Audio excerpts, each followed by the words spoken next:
कहानी की शुरुआत में एक आदमी एक अंडे में हरे रंग का तरल पदार्थ इंजेक्ट करता है, जिससे वह अंडा तुरंत दो में बदल जाता है। इसके बाद कुछ लोग एलिजाबेथ स्पार्कल नाम का एक स्टार बनाते हुए दिखते हैं। एलिजाबेथ एक मशहूर मॉडल है और एक शो की होस्ट भी है। शुरू में लोग उस स्टार के पास आकर सेल्फियां लेते थे, लेकिन धीरे धीरे लोगों का ध्यान उससे हटता गया और वह स्टार टूट गया।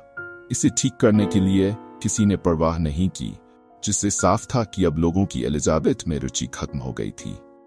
फिर सीन कट होता है और हमें 25 साल की हो चुकी एलिजाबेथ दिखाई जाती है। अब वह बूढ़ी हो गई है, लेकिन अभी भी उसी शो की होस्ट है। शो की शूटिंग के बाद जब वह वॉशरूम जाने लगी तो पता चला कि महिलाओं का वॉशरूम बंद है, इसलिए वह पुरुषों के वॉशरूम में चली गई। वहां शो का डायरेक्टर भी आ गया, जो फोन पर बात कर रहा था कि अब एलिजाबेथ पहले जैसी नहीं रही। उसकी वजह से शो की टीआरपी गिर रही है और उसे रिप्लेस करना पड़ेगा। उसे एक नई, जवान और खूबसूरत लड़की चाहिए। यह सुनकर एलिजाबेथ का दिल टूट गया। उसे लगा कि उसकी खूबसूरती, जिस पर वह गर्व करती थी, अब खत्म हो चुकी है। वह खुद को शीशे में देखती रही, जहां उसकी झुर्रियां साफ दिख रही थी। उसे अपनी जवानी का चले जाना और शो से निकाले जाने का गहरा दुख हुआ। वह डायरेक्टर से मिलने गई, लेकिन उसने कहा कि वह उसकी मदद नहीं कर सकता, क्योंकि शो की रेटिंग्स उसके लिए सबसे जरूरी है और एलिजाबेथ में अब वह आकर्षण नहीं रहा। यह सुनकर एलिजाबेथ टूट गई और होटल से निकल गई। वह गाड़ी चला रही थी, लेकिन डायरेक्टर की बातें उसके दिमाग में गूंज रही थी, जिससे उसका ध्यान भटक गया और उसकी गाड़ी का एक्सीडेंट हो गया। हालांकि इस बुरे एक्सीडेंट के बाद भी उसे कोई चोट नहीं आई। अस्पताल से डिस्चार्ज होने के बाद वह अपनी पुरानी तस्वीरों को एक बिलबोर्ड से उतरते देख फूट फूट कर रोने लगी। तभी एक नर्स ने उसकी रीढ़ की हड्डी चेक की और कपड़े देकर जाने को कहा। बाहर निकलते वक्त उसे महसूस हुआ कि नर्स ने उसकी जैकेट में कोई मैसेज छोड़ा है। उस मैसेज में लिखा था, इसने मेरी जिंदगी बदल दी, और साथ में एक ड्राइव थी जिस पर द सब्सटेंस लिखा था। घर पहुंचकर उसने ड्राइव को चलाया, जिसमें द सब्सटेंस नाम के एक जादुई लिक्विड के बारे में जानकारी दी गई थी। यह लिक्विड किसी भी बुरे इंसान को एक नया और जवान वर्जन दे सकता था। इसके साथ एक और लिक्विड था जो पुराने और नए शरीर को साथ जोड़कर रख सकता था। यह काम आसान नहीं था, लेकिन मुमकिन था। इस सब्सटेंस को इस्तेमाल करने वाले व्यक्ति को हर 7 दिनों में अपने दोनों रूप वेरिएंट्स को एक्टिवेट करना जरूरी था। नए रूप यानी युवा शरीर को स्थिर बनाए रखने के लिए हर दिन उसे एक विशेष इंजेक्शन लगाना पड़ता था, जिसमें वह पदार्थ होता था जो पुराने शरीर की रीढ़ की हड्डी से निकाला जाता। जब एक रूप या शरीर एक्टिव रहता, तब दूसरा रूप बेहोश रहता। पहले पहले तो एलिजाबेथ को यह सब झूठ लगा और उसने फ्लैश ड्राइव को झूठ मानकर डस्टबिन में फेंक दिया। लेकिन रात को उसे उदासी और बेचैनी महसूस होने लगी। घर में रखी अपनी जवानी की तस्वीरें उसे परेशान करने लगीं, और अंत में उसने जुनून में आकर उस ड्राइव में दिए गए नंबर पर मैसेज किया कि उसे वह सब्सटेंस चाहिए। जवाब में उस व्यक्ति ने बिना ज्यादा बात किए एलिजाबेथ का पता लिया और उसे एक खास स्थान पर आने के लिए कहा। अगले दिन सुबह जब एलिजाबेथ न्यूज़पेपर पढ़ रही थी, तो उसने देखा कि उसे रिप्लेस करने के लिए नई मॉडल के इंटरव्यू का एड छपा हुआ था। ये देखकर वह और भी उदास हो गई। इसी के साथ उसे न्यूज़पेपर के साथ एक काला लिफाफा भी मिला। लिफाफे में एक नंबर लिखा था। फिर वह उस पते पर पहुंची जो उस व्यक्ति ने उसे कॉल में बताया था। ये एक गुप्त जगह थी, एक लॉकर रूम। एलिजाबेथ ने उस नंबर के जरिए लॉकर खोला और एक बॉक्स निकाला, जिसे लेकर वह घर लौट आई। घर आकर उसने बॉक्स को खोला, जिसमें उसे कई चीजें मिली। एक सीरम, एक इंजेक्शन जिसे सिर्फ एक बार इस्तेमाल करना था, और एक स्टेबलाइजर जिसे रोज अपनी नई जवान बॉडी को स्थिर रखने के लिए इस्तेमाल करना था। फ्लैश ड्राइव में पहले ही बताया गया था कि स्टेबलाइजर के लिए लिक्विड पुराने शरीर की रीढ़ की हड्डी से निकलेगा। साथ ही बॉडीज को बदलने के लिए एक खास किट और विशेष खाना भी मिला था। इसके बाद एलिजाबेथ बाथरूम में गई और काफी देर तक अपनी पुरानी बॉडी को देखती रही, जैसे वह इस बात पर विचार कर रही हो कि उसे ये कदम उठाना चाहिए या नहीं। फिर उसने सोच समझकर वह हरे रंग का सब्सटेंस इंजेक्ट कर लिया। इंजेक्शन लगाने के तुरंत बाद उसे कुछ महसूस नहीं हुआ, लेकिन थोड़ी देर बाद उसे बहुत तेज दर्द हुआ, इतना कि उसकी आंखें बंद होने लगीं। उसकी आंखों में अजीब बदलाव आया और फिर उसकी पीठ में खिंचाव होने लगा। अचानक उसकी पीठ फटी और वहां से एक नई जवान लड़की बाहर आई। ये एलिजाबेथ का नया रूप था, एक युवा शरीर जो पुराने शरीर के अंदर से निकलकर बाहर आया था। इस नए एलिजाबेथ ने खुद को शीशे में देखा और कुछ देर तक उसे यकीन ही नहीं हुआ कि जो उसने किया वह सचमुच काम कर गया था। एलिजाबेथ ने जब उस जादुई सब्सटेंस को इस्तेमाल किया तो वह इतनी खूबसूरत और जवान हो गई कि जैसे उसने कभी सोचा भी नहीं था। काफी देर तक अपनी खूबसूरती निहारने के बाद उसने अपनी पुरानी बॉडी की कमर पर टांके लगाए, जिसे फाड़कर वह बाहर निकली थी। इसके बाद उसने अपनी पुरानी बॉडी को जिंदा रखने के लिए कंपनी द्वारा दिए गए फीडबैक को उस बॉडी के साथ जोड़ दिया। पूरी रात उसने अपनी नई खूबसूरती का आनंद लिया।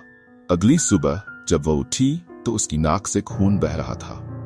उसे तुरंत याद आया कि उसे हर रोज अपनी नई जवान बॉडी को एक्टिव रखने के लिए पुरानी की रीढ़ की हड्डी से सब्सटेंस निकालना होगा।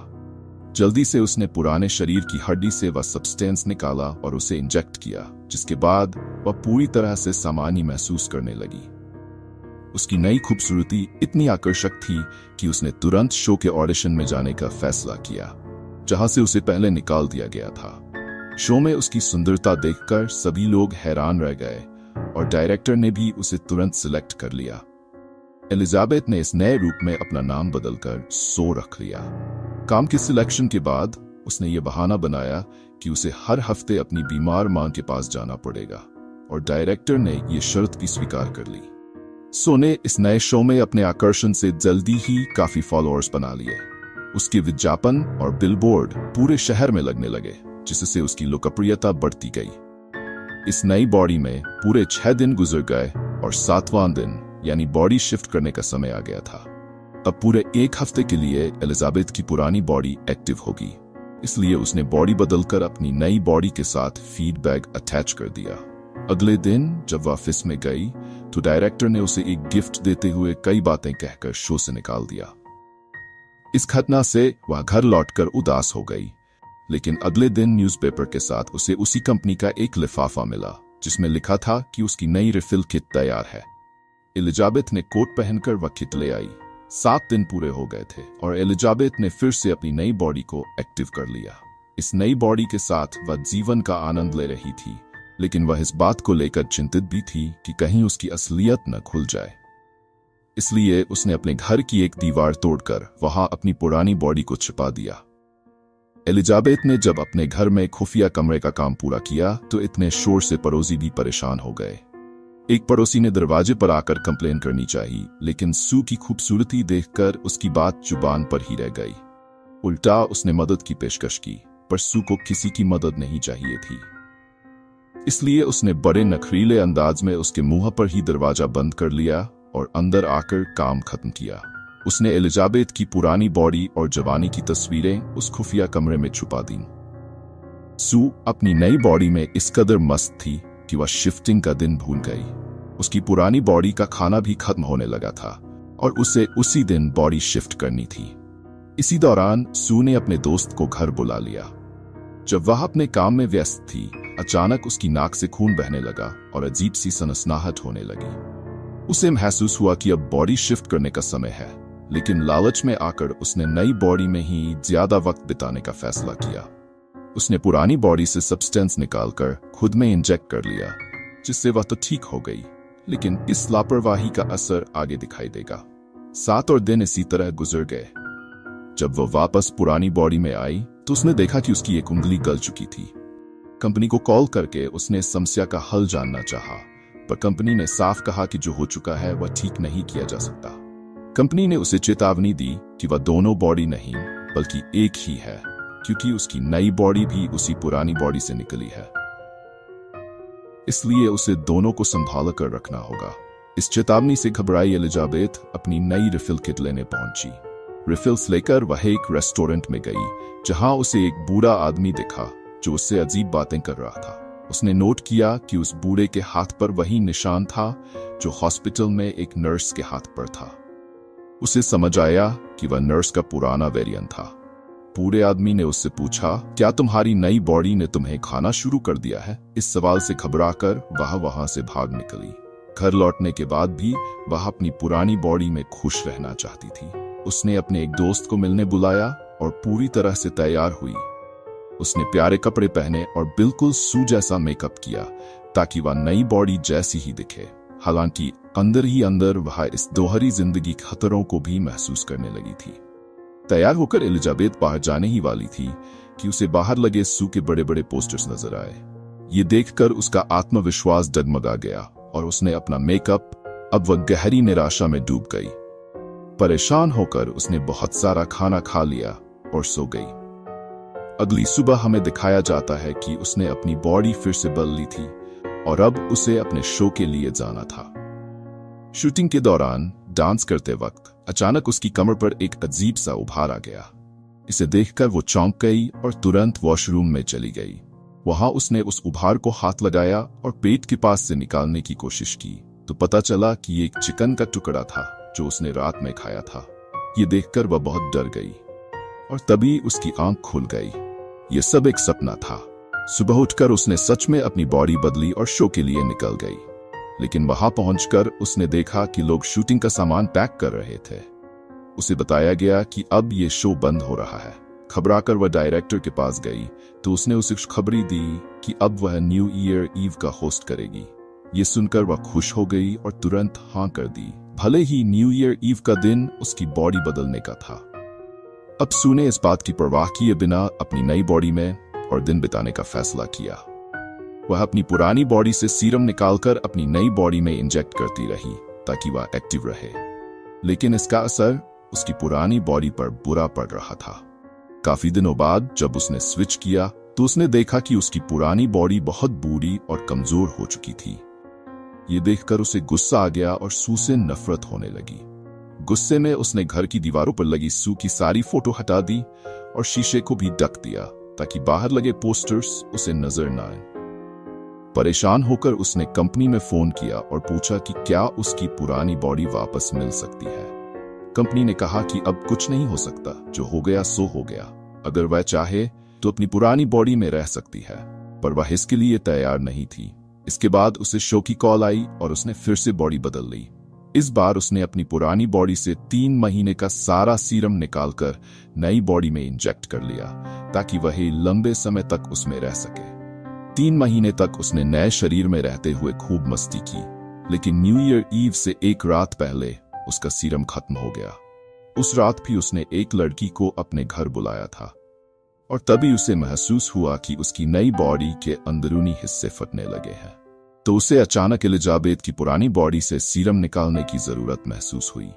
लेकिन जब उसने सीरम निकालने की कोशिश की तो कुछ भी नहीं निकला।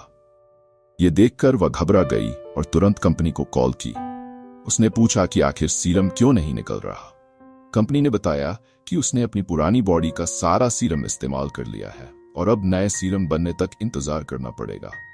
साथ ही उन्होंने उसे सलाह दी कि वह अपनी बॉडी जल्द स्विच कर ले। इस बीच सू की हालत बहुत खराब हो चुकी थी। वह घबराकर बिना कुछ सोचे समझे अपनी बॉडी स्विच करने की तैयारी करने लगी। तभी कमरे में मौजूद एक लड़के ने स्विचिंग की अजीब आवाजें सुनी और उसे कुछ गड़बड़ महसूस हुई, इसलिए वह वॉशरूम में देखने आया। लेकिन जैसे ही उसने दरवाजा खोला, बूढ़ी और कमजोर एलिजाबेथ ने वॉशरूम का दरवाजा तुरंत बंद कर लिया। अब एलिजाबेथ का शरीर बहुत कमजोर और गंजा हो गया था और उसे चलना फिरना भी मुश्किल हो रहा था। घबराई हुई एलिजाबेथ ने फिर से कंपनी को फोन किया और कहा कि वह सब कुछ यहीं खत्म करना चाहती है। कंपनी ने उसकी बात मान ली और उसे टर्मिनेशन फ्लूइड लेने की सलाह दी। अपने डरावने और कमजोर शरीर को छिपाते हुए एलिजाबेथ टर्मिनेशन फ्लूइड लेने चली गई।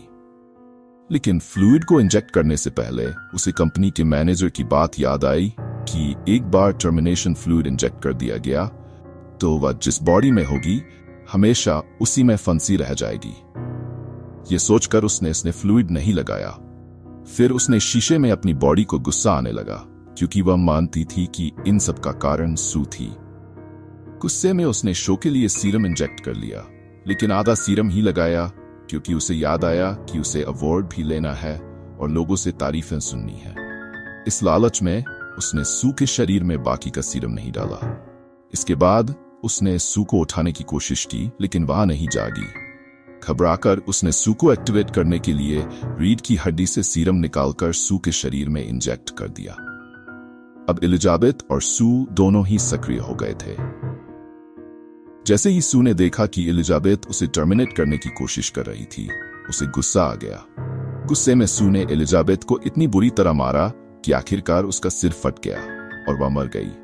एलिजाबेथ को मारने के बाद सू को एहसास हुआ कि उसने बहुत गलत किया और अब उसे एक्टिवेट सब्सटेंस भी नहीं मिलेगा। सू ने सब कुछ साफ किया और अपने न्यू ईयर प्रोग्राम के लिए निकल गई। वहां जाते ही फीड ने उसे बड़े जोश से वेलकम किया। उसे यह सब बहुत अच्छा लग रहा था, लेकिन अचानक उसकी बॉडी में कुछ अजीब होने लगा। उसके नाक से खून निकलने लगा और वह घबराकर वॉशरूम में गई। जैसे ही उसने अपना मुंह खोला, उसके 2 दांत टूटकर गिर गए। जैसे ही सू को एहसास हुआ कि असली एलिजाबेथ की मौत के कारण उसकी बॉडी अब खोखली हो रही है, उसे जल्दी से एक्टिवेशन सीरम लगाने की जरूरत महसूस हुई ताकि वह जिंदा रह सके। इस सोच के साथ वह अपने घर की ओर बढ़ने लगी।